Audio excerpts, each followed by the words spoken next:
आइए जानते हैं इस वीडियो के माध्यम से ओशो के अनमोल प्रवचन से औरतों के मिलने आने और संसद सदस्य के लिए विचार। अगर अभी तक आपने हमारे चैनल को सब्सक्राइब नहीं किया है तो कृपया सब्सक्राइब करें, इससे हमें मदद मिलेगी। आइए शुरू करते हैं वीडियो। ओशो कहते हैं, 3 छोटी छोटी सूचनाएं मुझे देनी हैं, वे मैं सूचनाएं दे दूं। पहली सूचना तो यह मुझे देनी है कि मेरे आते जाते कोई भी व्यक्ति मेरे पैर न छुए। मैं किसी का गुरु नहीं हूं और न मानता हूं कि कोई किसी का गुरु हो या कोई किसी का शिष्य हो, तो मेरे कोई पैर न छुए। मैं कोई साधु संत, कोई महात्मा भी नहीं हूं। साधु संत और महात्मा होने की कोशिश मुझे बहुत बचकानी मालूम पड़ती है, तो मुझे कोई आदर, समादर, सम्मान देने की जरा भी जरूरत नहीं है। इतना ही सम्मान मेरे लिए बहुत है कि मैं जो कहता हूं उसे आप सुन लें। उसे मानने की भी जरूरत नहीं है। सोचें, प्रयोग करें। हो सकता है ठीक हो तो रुक जाएगा, गलत होगा तो छूट जाएगा। दूसरी बात यह मुझे सूचना देनी है कि मेरे पास कोई आए तो मेरा स्वभाव है उसे प्रेम देना। जिन्हें प्रेम से भय हो उन्हें मेरे पास नहीं आना चाहिए। मेरी हालत करीब करीब वैसी है जैसा प्लोटिनस बूढ़ा हो गया था। जिंदगी भर प्रेम को ही उसने प्रार्थना समझा। बुढ़ापे में उसके शरीर पर कोढ़ आ गया, तो भी लोग उसके पास आते तो उन्हें गले लगा लेता। लोग बहुत डरते, क्योंकि कोढ़ी शरीर से कौन गले लगना चाहे। लोगों ने आना जाना बंद कर दिया। प्लोटिनस लोगों से पूछता कि लोग अब आते नहीं। संकोच में कौन उसे कहे। कुछ मित्रों ने बहुत हिम्मत करके कहा कि तुम्हारे शरीर में कोढ़ हो गया। तुम लोगों के हाथ हाथ में ले लेते हो, उन्हें गले से लगा लेते हो, किसी का माथा चूम लेते हो। लोग डरने लगे तुम्हारे पास आने से। वह प्लोटिनस कहने लगा, अरे हाँ, यह तो मैं भूल ही जाता हूं कि मैं शरीर भी हूं। यह मुझे ख्याल ही नहीं रहता कि शरीर में कोढ़ भी है। मेरे पास भी कम आए, क्योंकि मुझे कुछ पता नहीं कि मैं शरीर भी हूं। शरीर पुरुष का भी है, किसका है मुझे कुछ पता नहीं। तो पुरुष आ जाते हैं पास तब तो बहुत झंझट नहीं होती, स्त्रियां पास आ जाएं तो बहुत झंझट हो जाती है। तो पूरा ख्याल रखें कि मेरे पास ही न आएं। मैं अपने स्वभाव को बदलूं, यह मुश्किल मालूम पड़ता है। लेकिन आप मुझ पर दया कर सकते हैं, मुझसे थोड़ा दूर दूर रहें। अभी यहां आया तो पता चला। एक संसद सदस्य हैं बड़ौदा के, उन्होंने कुछ वक्तव्य दिया। उन्होंने वक्तव्य दिया तो मुझे पता चला कि वे ठीक कहते हैं। एक बहन दिल्ली आई हुई थी। वह संसद सदस्य से कम बुद्धिमान नहीं, किसी यूनिवर्सिटी में प्रोफेसर है। वह आई और मेरे पास रुकी और उसने मुझसे बहुत ही आग्रहपूर्ण निवेदन किया कि यह मेरा बड़ा सौभाग्य होगा कि मैं आपके साथ ही रुक जाऊं। मैं वर्षों से यह प्रतीक्षा करती हूं कि कभी 2 दिन आपके साथ रहने मिल जाए। मैंने कहा, तू पागल है, तू कभी भी आ सकती थी। वह मेरे साथ रुक गई। मुझे पता नहीं कि उसका साथ रुकना बहुत अड़चन और कठिनाई की बात हो जाएगी। मुझे अगर किसी ने आकर कहा होता कि इसका साथ रुकना हमें बहुत अड़चन और कठिनाई की बात है, तो मैं उनको कष्ट भी नहीं देता, या उनसे कहता कि तुम भी आ जाओ और तुम भी यहीं सो जाओ, तुम भी यहीं रुक जाओ। उन्होंने मुझे तो कुछ कहा नहीं। मैं तो मीटिंग में गया। दूसरे दिन उन्होंने इस बहन का सब सामान निकालकर बाहर कर दिया।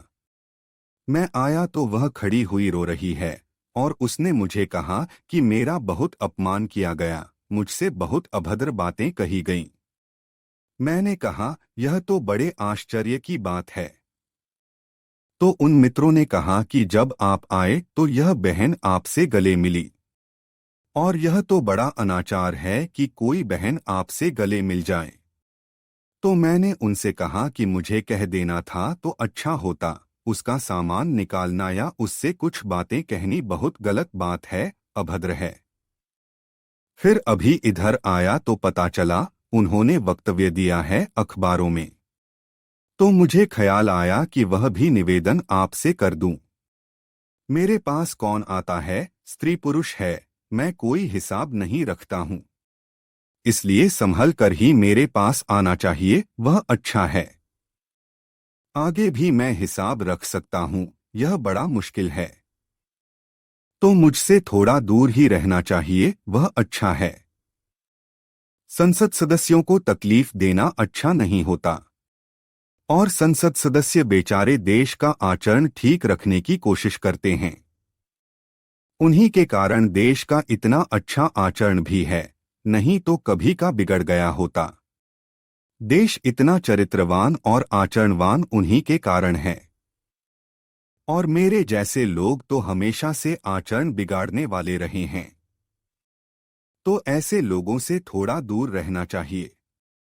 तो दूसरा निवेदन यह है कि मेरे पास थोड़े फासले से ही नमस्कार किया तो बहुत अच्छा। मुझसे व्यक्तिगत रूप से भी मिलने सोच समझकर आना चाहिए। एक तो आना ही नहीं चाहिए। क्योंकि जो मुझे कहना है वह मैं यहाँ कह देता हूँ, मुझसे अलग और पूछने की कोई बात नहीं। लेकिन मैं जानता हूँ कुछ बातें हो सकती हैं जो अलग पूछने की हों। लेकिन संसद सदस्यों की इच्छा नहीं है कि मुझसे कोई अलग बात कर सके।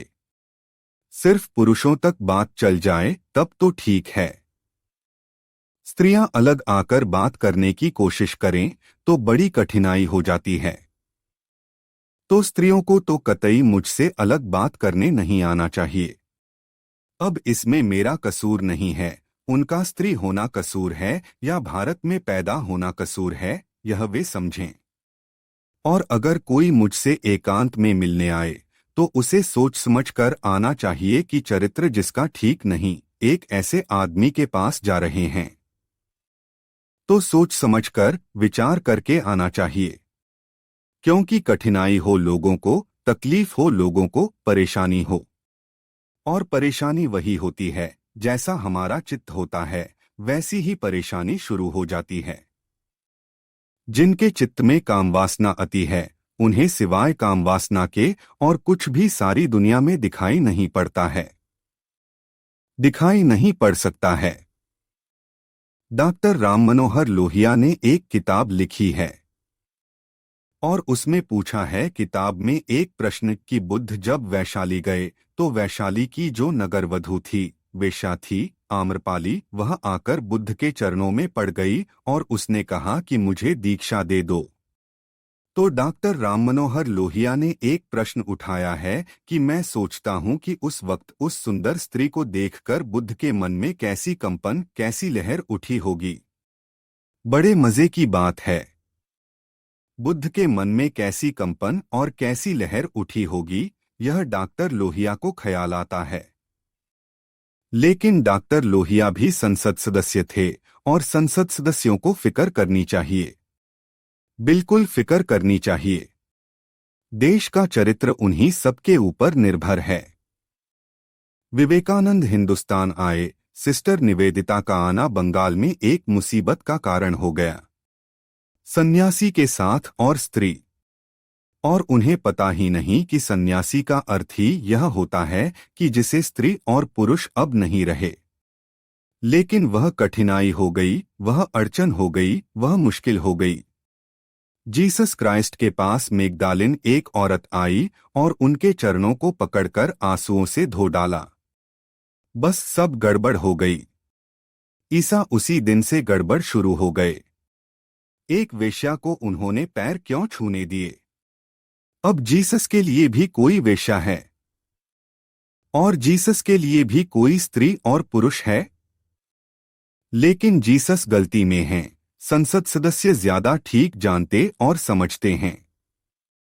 और उन दिनों के संसद सदस्य जो थे, उन्होंने जीसस को सूली पर लटकवा दिया।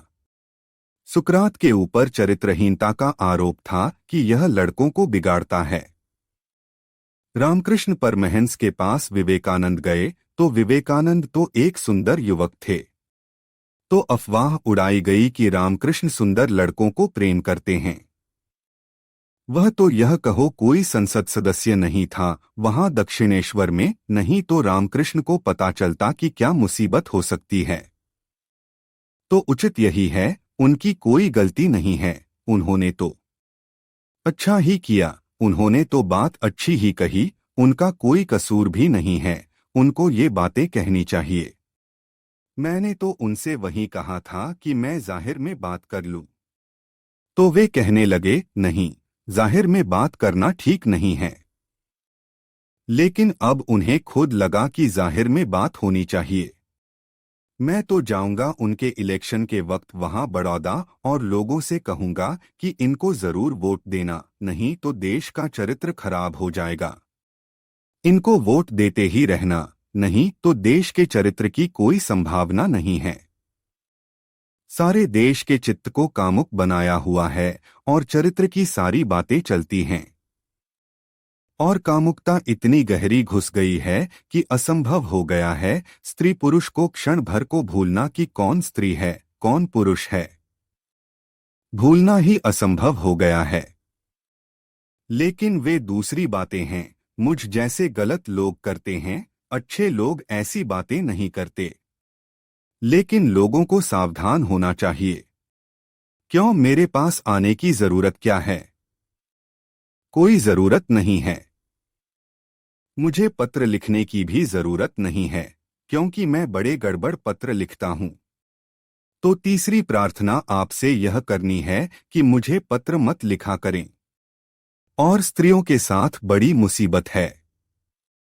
अगर उनके पत्र का उत्तर न दो तो ठीक पीछे से लगे हुए दूसरे पत्र पहुंच जाते हैं। पत्र का उत्तर दो तो कठिनाई शुरू होती है।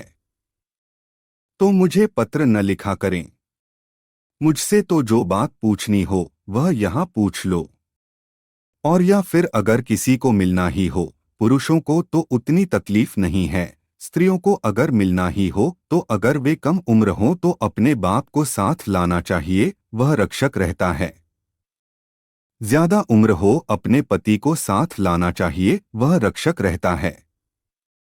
और ही ज्यादा उम्र हो तो अपने बेटे को साथ लाना चाहिए, वह रक्षक रहता है। लेकिन अकेले कभी नहीं आना चाहिए। अकेले आना बिल्कुल ठीक नहीं, क्योंकि मैं प्रेमपूर्ण ही हो सकता हूं। अब यहाँ हिम्मत भाई जोशी हैं, वे यहाँ बैठे होंगे कहीं। उनकी पत्नी मेरे साथ गई, जसू मेरे साथ इंदौर गई। उसे मेरे बगल के कमरे में ठहराया। वह शाम को आई और कहने लगी कि मैं तो यहीं सोऊंगी आपके कमरे में। मैंने कहा, कमरा बहुत बड़ा है, तू सो जा। अब मुझे ख्याल नहीं रहा कि इस स्त्री को सोने के लिए कह रहा हूँ, कोई संसद सदस्य आसपास इंदौर में भी तो होंगे। वह तो इंदौर का संसद सदस्य सोया हुआ आदमी मालूम पड़ता है, उसे चरित्र का कोई ख्याल नहीं है। और इसलिए इंदौर के लोगों को उसे वोट नहीं देना चाहिए कि तुम गलत आदमी हो। तुमको पता लगाना चाहिए कौन कहाँ सोता है, कौन क्या करता है। और फिर मेरे जैसे गड़बड़ आदमी के साथ कौन सो गया, क्या हो गया। तो उसको ही जब मैंने कहा ठीक है, वह सो गई। वह बड़ी आनंदित रही होगी। वह तो भाग्य कहो किसी संसद सदस्य को पता नहीं चला, और नहीं तो मुश्किल हो जाती। ये जो लोग कई बार चीलें आकाश में उड़ती हैं, इससे यह मत सोच लेना कि चीलें आकाश में हैं। चीलें उड़ती आकाश में हैं, उनकी नज़र जमीन के घूरों पर पड़े हुए गंदे मांस के लोथड़ों में लगी रहती है। आकाश में उड़ान होती है, नज़र मांस के लोथड़ों में लगी होती है। आकाश में उड़ने भर से मत समझ लेना कि चीलें आकाश में हैं, चीलों की नज़र जमीन पर होती है और गंदे स्थानों पर होती है। आपकी नज़र कहाँ है, वहीं आप होते हैं। संसदों में होने से कुछ फर्क नहीं पड़ता। नज़र कहाँ है। लेकिन उनका कसूर नहीं है कोई, वे तो बेचारे जनहित के लिए सब कुछ किए। वह करना ही चाहिए जनहित में ऐसा। यदि आपको यह वीडियो प्रेरणादायक लगी हो तो कृपया हमारे चैनल को सब्सक्राइब करें। हमें आपके विचारों का इंतजार रहेगा। धन्यवाद।